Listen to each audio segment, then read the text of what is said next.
You're listening to Radio Long Island City, recorded at our studios near Hell Gate, 9 kilometers north of the Harbor Hill Moraine. And now, the Observatory. The Observatory, Saturday the 11th of July, 2026. It is 20 days after the summer solstice. It is 73 days before the autumnal equinox. In today's episode, Fearless Fireflies, Aaron Burr and Alexander Hamilton, fly fishing, a human-powered airplane, Srebrenica, Yul Brynner, and more. Today's forecast: partly sunny with a slight chance of showers, high near 84 degrees Fahrenheit, 28.9 Celsius, northeast wind around 8 miles per hour. The sun rises today at 5:34 a.m. Solar noon takes place today at 1:01 p.m. The sun sets today at 8:28 p.m., civil twilight ends at 9:01 p.m., and nautical twilight ends at 9:42 p.m. The length of daytime today is 1 minute, 9 seconds shorter than yesterday. The moon is in its waning crescent phase and is 11% full at midday. The moon rises today at 2:06 a.m., and then it sets at 6:12 p.m. These are the predicted tides today for Horn's Hook. In the wee hours, low tide, 1:45 a.m., 6 centimeters. In the morning, high tide, 8 a.m., 1 meter 37. In the afternoon, low tide, 1:49 p.m., 15 centimeters. In the evening, high tide, 8:22 p.m., 1 meter 80. In our shared realm of plants and animals, one of the striking things about fireflies is they seem remarkably fearless around human beings. They will easily land on people's bodies, even straight on one's nose, and anyone who has slowly approached a glowing firefly knows it's easy to cup it in one's hands. Now why? Well, first off, they have poisonous blood, and their luminescence is not just a way of attracting mates, it's also a signal to potential predators that they won't be a tasty meal.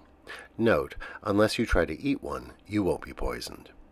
But also, their eyes perceive motion with precision, but not large shapes.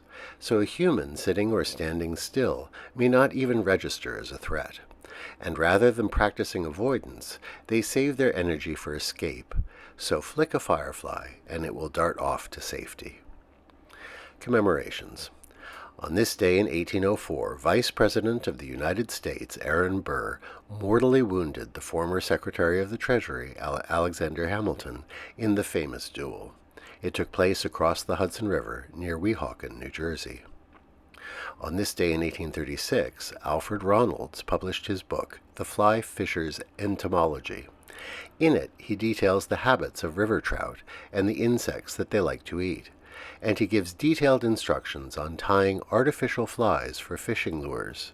It remained in print for decades. On this day in 1934, the German aviation engineer and inventor Engelbert Zatzke first flew in his human-powered aircraft. It had a wingspan of 66 feet and was propelled by foot pedals like those on a bicycle. It took off without assistance at Berlin's Tempelhof Airport. It flew just 20 meters before touching down again, but it was an impressive demonstration of human-powered flight. The Triborough Bridge turns 90 today. It opened to traffic on this day in 1936. A somber anniversary. On this day in 1995, the Srebrenica massacre began. The killing would last until the 22nd of July. It was during the Yugoslavian civil wars.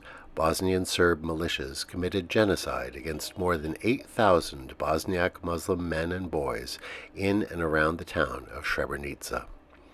Remember those who died and the evil of inter-ethnic hatred, especially important in this period when some of our current political leaders actively foment such hatred with demonstrably violent results. For shame.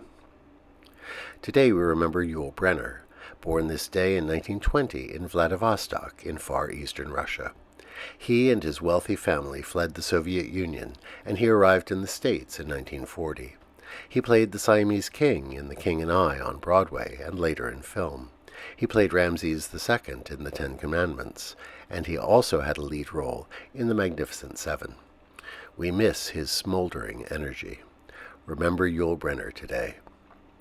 In the World Cup today, Norway faces England in Miami, and Argentina faces Switzerland in Kansas City. Today, the 11th of July, is 7-Eleven Day.